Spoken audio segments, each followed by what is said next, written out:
Most Americans know that gun rights became federal law when the Bill of Rights was added to the Constitution in 1791.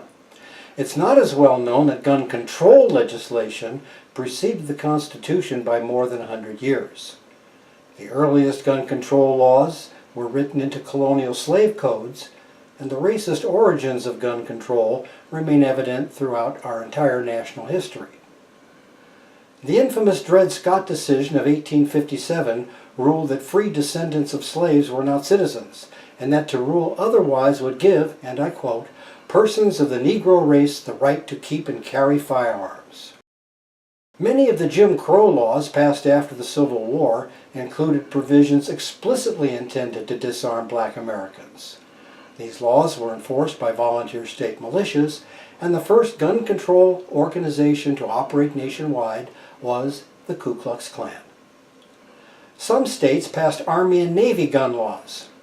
These laws prohibited handguns that freedmen could afford, while permitting the more expensive military sidearms that Confederate officers were allowed to retain under the terms of surrender at Appomattox.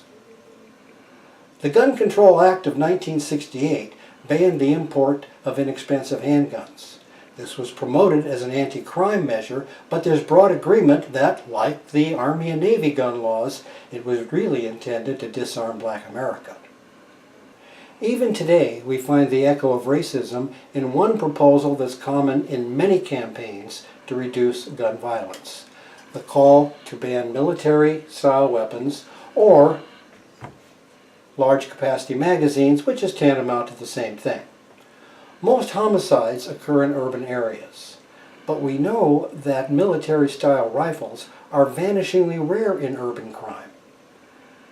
The overwhelming majority of urban crime guns are handguns. So if the emphasis and the focus on assault weapons seems misdirected, it should be noted that the majority of urban crime victims are black, whereas the shootings that have galvanized efforts to eliminate or reduce access to assault rifles occurred in predominantly upscale, affluent, white neighborhoods.